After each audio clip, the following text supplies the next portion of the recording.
workout classes, and a group of recruiters took a class together. And man, I really don't think I have ever sweated and laughed so hard in. 어제 커리어 페어 어땠어? 커리어 페어? 괜찮았던 것 같아. 여러 사람들 만나고. 뭐야 근데 커리어 페어가?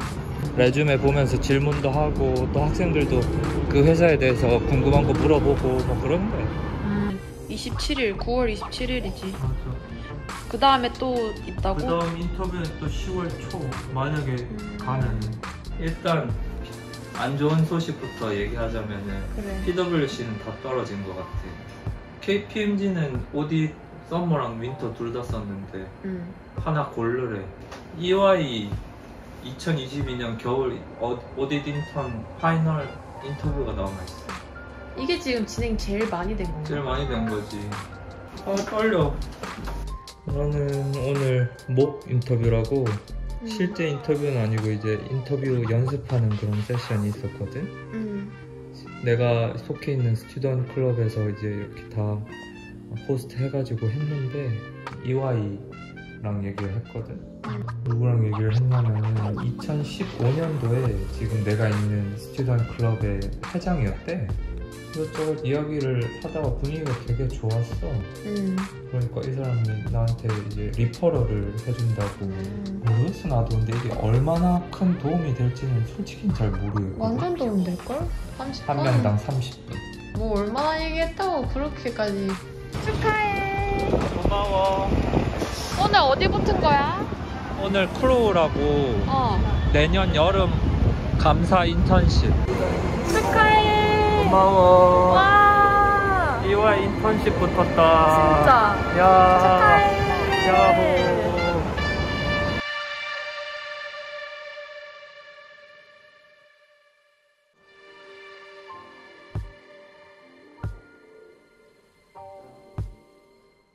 네, 안녕하세요. 널싱제니 남편 박래현입니다. 가끔 댓글을 보면은 제가 학교 생활이 어떤지 뭐 취업은 어떻게 되는지 궁금해 하시는 분들이 계신 것 같아서 이렇게 또 제 이야기를 한번 찍어보게 됐어요. 우선 저는 8월에 학기를 시작을 해서 이제 리크루팅은 다 끝마친 상태이고요. 결론부터 말씀을 드리자면 운이 좋게도 이제 빅4 회계 펌 중에 두 군데인 EY랑 KPMG에서 오퍼를 받게 됐습니다. 예. 제가 총 합격한 회계 펌은 5군데고요. 이제 그 리스트가 EY, KPMG, 이제 GT라고 미국 내에서 한 6위 정도 하는 펌, 그리고 크로우 9위 펌이고, 그리고 이제 마지막으로 CB즈라는 12 펌, 이렇게 해서 5군데를 붙게 됐고요. 결과적으로 저는 내년 1월부터 3월은 EY에서 어슈어런스 인턴을 하게 됐고, 내년 여름에는 KPMG에서 또 어슈어런스 인턴을 하게 되었습니다.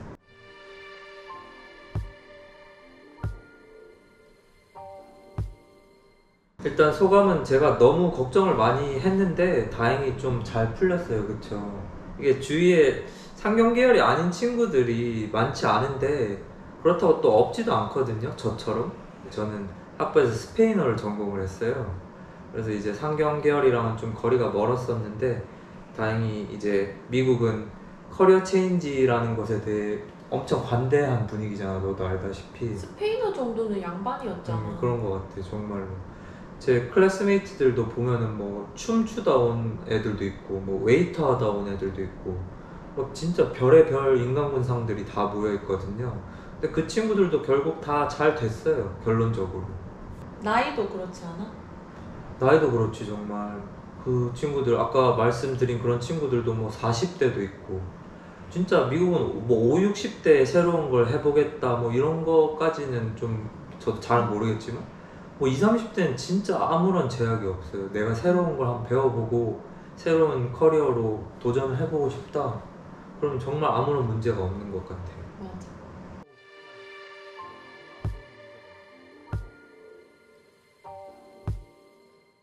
그래서 저는 이제 풀타임 오퍼를 받기 위해서 인턴 생활을 한번 열심히 해볼 생각입니다. EY는 제가 원래 제조업 쪽 백그라운드를 갖고 있기 때문에 저를 non-financial 섹터, 그러니까 커머셜 섹터에 넣는다고 제가 이야기를 들었고요. KPMG는 이제 파이낸셜 서비스 쪽으로 이제 배치가 된다고 하더라고요. 왜 그렇게 된 거야? 이게 KPMG는 여름에는 파이낸셜 서비스밖에 안 뽑는데요. 저도 그건 잘 몰랐는데 지원을 할 때는 근데 뭐 뽑히고 나니 그렇다고 하더라고요. 여름보다 겨울이 훨씬 바쁜 거지? 그렇죠. 보통 겨울을 비지 시즌이라고 하고 여름을 이제 not 비지 시즌이라고 하는데 꽤 많이 힘들다고 하더라고요. 근데 그만큼 비지 시즌에 인턴을 하게 되면은 뭐 배우게 되는 것도 많고 큰 도움이 될 것 같아요. 일단 제 개인적인 생각으로는 저는 EY 쪽이 더 끌리긴 하거든요.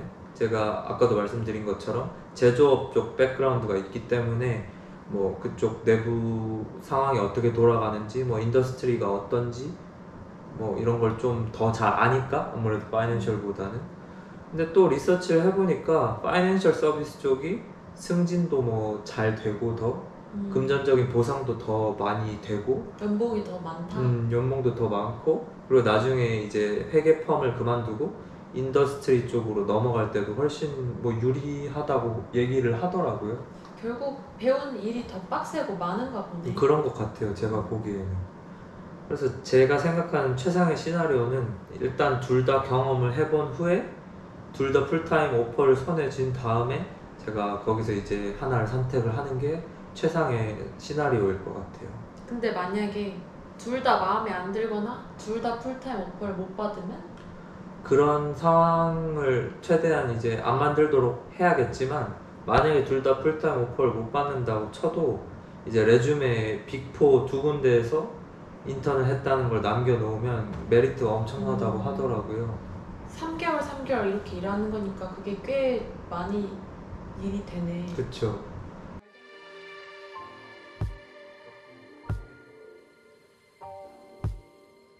일단 이제 좀 단기적인 목표로는 저는 ARCPA 시험을 준비를 해볼 생각이고요. 미국은 회계 펌에 입사를 하기 위해서는 ARCPA는 절대로 필수가 아니에요.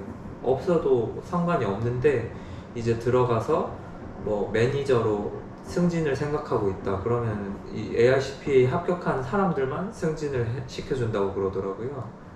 그리고 입사 전에 ARCPA를 합격하거나 입사해서 1년 안에 ARCPA를 다 합격을 하면은 뭐 금전적인 보너스도 꽤 많다고 들었어요. 뭐 정확히는 모르겠는데 5,000불에서 뭐 10,000불 뭐 이렇게까지 주는 회사들도 있다고 그러더라고요. 근데 어쨌거나 입사하는 데는 절대 필수가 아니기 때문에 거기에는 너무 스트레스를 받을 필요는 없을 것 같아요. 있으면은 당연히 좋겠지만 뭐 없다고 해서 내가 이 회계 펌에 절대 붙을 수 없을 거야 이런 분위기는 절대 아니에요. 그건 좀 말씀을 드리고 싶어요. 그러면은 사실 한국은 시험을 되게 중시하는 분위기라서 그쵸. 사람들이 ARCPA 시험을 먼저 알고 준비를 막 하는 경우가 많잖아. 그쵸. 근데 직접 미국에 와서 보니까 보통 ARCPA 시험은 어떤 시기에 가장 준비를 많이 하는 것 같아? 일단 한 반반 정도 되는 것 같아요. 제가 보기에는 입사 전에 이제 다 붙어놓는 친구들이 50% 그리고 이제 들어가가지고 뭐 공부를 해가지고 붙는 친구들이 50%. 근데 입사해서 공부를 하게 되면은 회사 측에서 뭐 필요한 소프트웨어라든지 뭐 교과서 이런 걸 다 지원을 다 해준대요. 그래서 오히려 그런 걸 노리고 그냥 나 모르겠어 나는 들어가서 공부를 할래 뭐 이런 친구들도 있다고 하더라고요.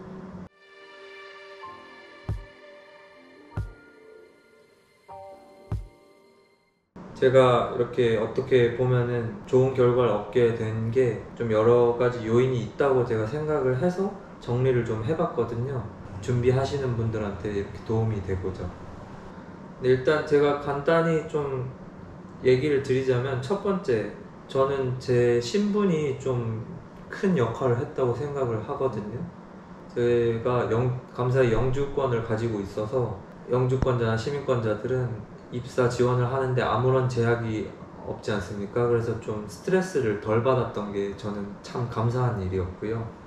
요새 트렌드가 일단 빅4에서도 비자 스폰서를 해주는 펌들이 많이 없고요.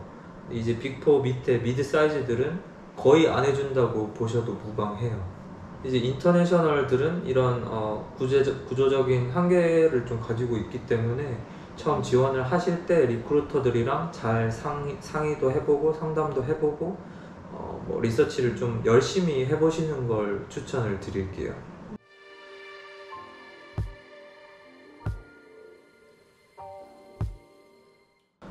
그리고 두 번째 요인은 제 영어 실력이라고 생각을 하는데요. 저는 분명히 말씀을 드리자면 원어민은 절대 아니지만 어렸을 때 영어를 하는 국가에서 7년 정도 생활을 한 경험이 있어요. 그래서 일상 대화는 물론 아무런 문제가 없고 학교에서도 뭐 교수님이랑 얘기하는 거나 친구들이랑 얘기하는 거나 이런 것도 큰 어려움은 없어요. 근데 뭐 와이프도 얼마 전에 얘기를 했겠지만 스몰톡 하는 건 저도 아직은 어렵더라고요. 막 이런 자잘한 얘기들 이제 그런 것도 좀 연습을 많이 해야 될 것 같아요.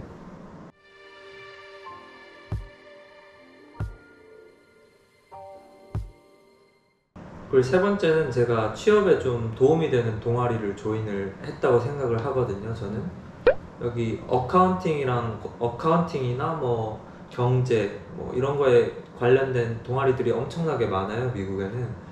저 같은 경우에도 이제 회계 동아리를 조인을 해가지고 거기 사람들한테 리크루팅은 뭐 어떻게 진행이 되는지, 인터뷰에선 뭐 어떤 질문이 나오는지 이런 거에 대해서 전반적으로 도움을 정말 많이 받았어요. 감사히도. 그리고 또 더불어서 이런 회계 관련 동아리를 레주메에 쓰면은 회사들이 엄청 좋아한다고 제가 들었거든요. 거기서 이제 오피서, 그게 뭐야? 뭐 예를 들어서 이제 동아리 회장이라든지 부회장이라든지 비서라든지 뭐 이런 식으로 감투를 하나 쓰면은 정말 큰 도움이 된다고 하더라고요.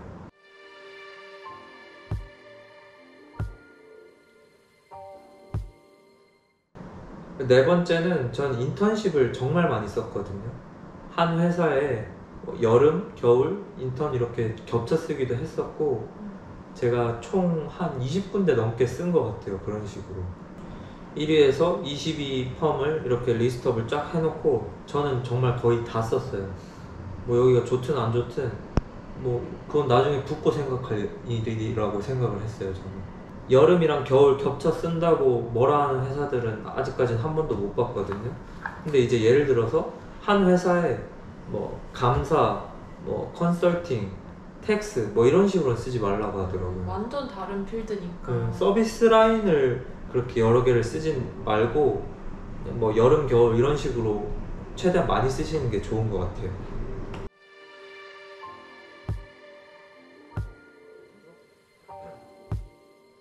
그리고 다섯 번째는 이건 좀 당연한 얘기인데 저는 인터뷰 준비를 정말 많이 했어요.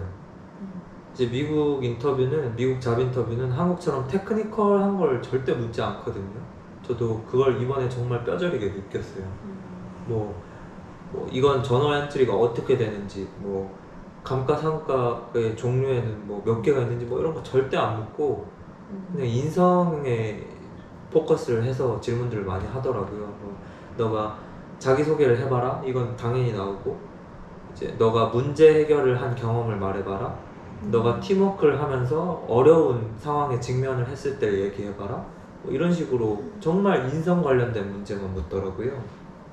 제가 좀 목소리에 톤이 없고 좀 안 웃는 상이기 때문에 인터뷰할 때도 그런 걸 좀 염두에 두고 거울 앞에서 이렇게 웃는 연습도 해보고, 그리고 이제 실제 인터뷰에 들어가서는 최대한 적극적이고 사교적인 모습을 보여주는 게 중요한 것 같아요, 미국 사람들은.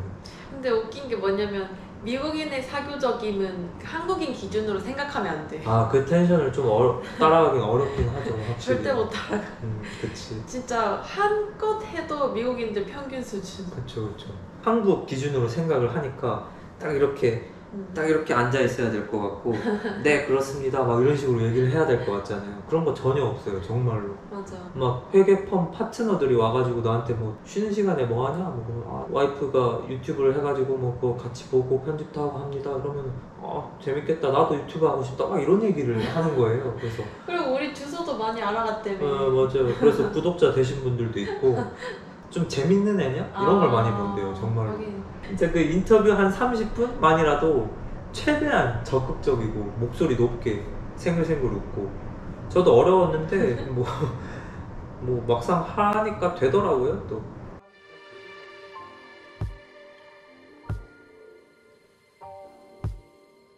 그리고 6번째는 제가 인터뷰에서 제가 할 질문들을 좀 많이 준비를 해봤어요. 한국 인터뷰는 쌍방향 소통이 아니잖아요. 그치. 그냥 인터뷰어들이 저희한테 질문을 하면 네 그렇습니다, 네 아닙니다 이런 식으로 이제 답변만 하는 그런 시스템인데 여기는 쌍방향이에요. 내가 그냥 계속 답변만 하면은 이 사람도 재미없어요.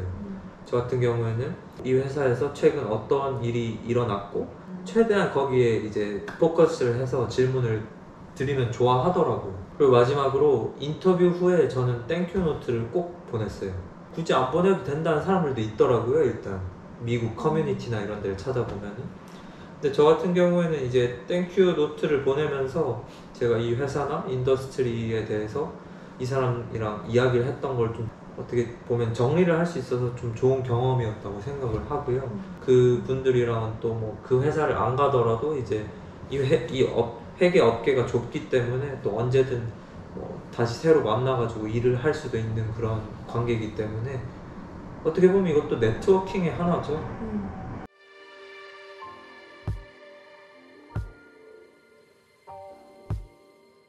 제가 회린이 회계 어린인데 운이 좋게도 너무 운이 좋게도 이렇게 좋은 결과를 얻게 돼서 정말 감사하게 생각을 합니다.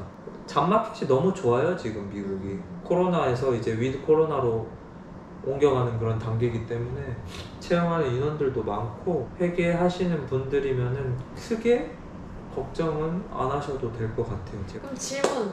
실제 면접 질문이나 또 네. 추가적으로도 정보 공유하실 게 좀 있나요? 근데 저도 이렇게 리크루팅을 진행을 하면서 정보 서칭이나 뭐 이런 게 너무 힘들었거든요. 근데 이제 회계 관련 커리어를 준비하시는 분들한테 저도 도움이 많이 되고 싶어서 이렇게 영상을 준비를 해봤어요. 오늘 제가 다루지 않은 내용들을 뭐 궁금하신 점이 있으면 언제든지 저희 댓글로 남겨주시면 새로운 비디오를 또 한번 만들어 보도록 하겠습니다. 좋아요. 네, 오늘 이렇게 간단히 제 리크루팅을 좀 설명을 드려봤는데 도움이 많이 됐으면 좋겠습니다.